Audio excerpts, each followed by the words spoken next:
The exploration vessel Catharnex drifted through the lifeless sector of space that ancient star charts labeled as Sol System. Commander Zixel of the Galactic Consortium had seen many dead worlds in his 3 centuries of service. But something about this particular graveyard made his scales ripple with unease. Preliminary scans complete. Commander, his science officer reported, her tentacles dancing across the holographic displays. 3rd planet from the star. Atmospheric composition suggests it once supported carbon-based life. But the readings, they're peculiar. Zixel's triple eyes narrowed. Define peculiar. The planet's surface is covered in geometric structures, cities, I believe. But there are no life signs, no electromagnetic signatures, nothing. It's as if the entire civilization simply stopped. Earth, the legendary birthplace of humans. The Consortium's historical archives contained fragments of information about them, a species that had emerged nearly 100,000 years ago, aggressive and curious, who had managed to achieve faster-than-light travel before mysteriously vanishing from the galactic stage. Most historians believed they had destroyed themselves in some cataclysmic war. Others thought they had simply failed to adapt to the harsh realities of space. "Take us into orbit," Zixel commanded. "I want a full planetary survey." As the Catharnex descended through Earth's atmosphere, the crew fell silent.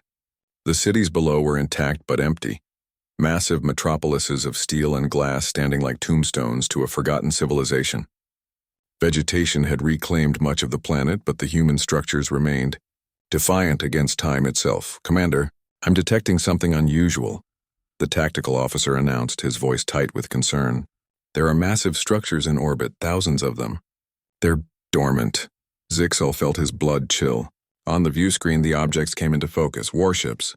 Thousands upon thousands of warships, arranged in perfect geometric formations around the planet.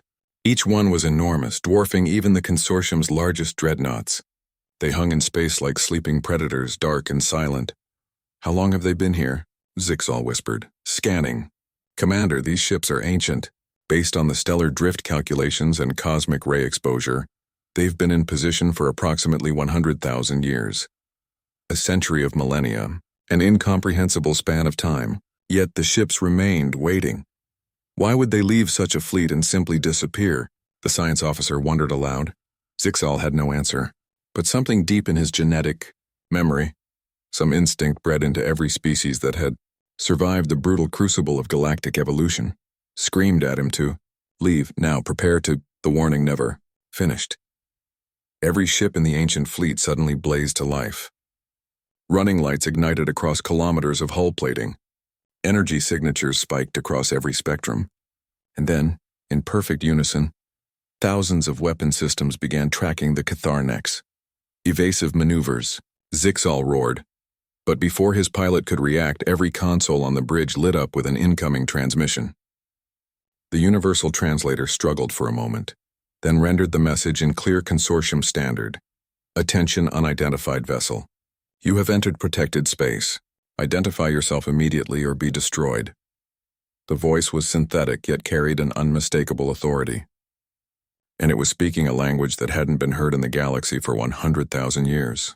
This is impossible," the science officer breathed. "Those ships can't be operational.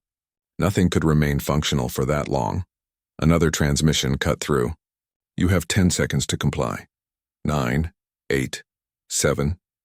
This is Commander Zixel of the Galactic Consortium vessel Catharnex." He transmitted frantically. "We come in peace.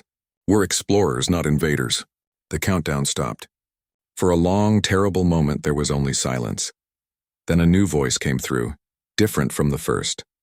Human, female, young, but with an edge of steel that made Zixel's scales stand on end. "Consortium? Never heard of it. But that's not surprising. Stand by for boarding." "Boarding? Commander, 6 ships have broken formation and are approaching our position." Zixel watched in horror as 6 of the ancient warships, each one easily 10 times the size of his vessel, surrounded the Catharnex with predatory precision. A beam of light enveloped his ship, and he felt the distinctive sensation of a tractor beam locking on. "Do not resist," the female voice commanded. "Trust me, you really don't want to do that." Within minutes, Zixel found himself in his own airlock, watching as two figures in sleek environmental suits boarded his vessel. When they removed their helmets, he found himself staring at two humans, a young woman with dark hair and sharp green eyes, and a young man with an easy smile that somehow made him even more terrifying. "I'm Mia," the woman said, her voice matching the one from the transmission. "This is Ken. We're from the defense grid. You've got about 5 minutes to explain what the Galactic Consortium is and why we shouldn't vaporize your entire species for trespassing." Zixal's translator implant worked frantically to keep up with her rapid speech. "Defense grid, but your civilization vanished 100,000 years ago." Ken laughed, an unsettling sound that held no humor. "Vanished? Is that what you think happened?" He exchanged a glance with Mia. "Should we tell him?" Mia's expression softened slightly, though her hand never left the weapon at her hip. "We didn't vanish, Commander, we left. Humanity discovered something out there, beyond the galactic rim in the space between galaxies. Something that made us realize we weren't ready for the galactic community yet. We needed to evolve." Ken continued, his casual demeanor dropping away to reveal something ancient and vast behind his eyes. To grow, to become something more. "So we went into the dark spaces and we changed ourselves. We've been out there for 100,000 years, Commander, learning, adapting, becoming. But we left the defense grid behind," Mia said, gesturing to the fleet surrounding them. "Programmed to protect Earth and watch for the day we returned. Or for the day someone found our homeworld." Zixal felt his legs weaken. "You mean, you're going to return?" Mia's smile was terrifying in its beauty. "Commander, we never left. There are billions of us out there, scattered across galaxies you haven't even discovered yet. We're everywhere now, and we've been watching the consortium for a very long time." Ken pulled up a holographic display that showed the entire galactic map, but extended far beyond what consortium charts depicted. Thousands of markers indicated human colonies, stations, and installations spread across an impossible distance. "Consider this your introduction to the new galactic reality," Ken said. "Humanity didn't die. We just grew up. And now that you've found Earth, it's time we had a conversation about your consortium." "And what happens next?" Zixal stared at the two young humans before him, representatives of a civilization that had transformed itself over 100,000 years into something that spanned galaxies. He thought of the consortium's pride, its belief in its own supremacy and advanced age, and he realized with crystal clarity that they were children playing at Empire, while the adults had been watching from the dark all along. "I think," Zixal said carefully, "that the consortium is going to want to hear about this."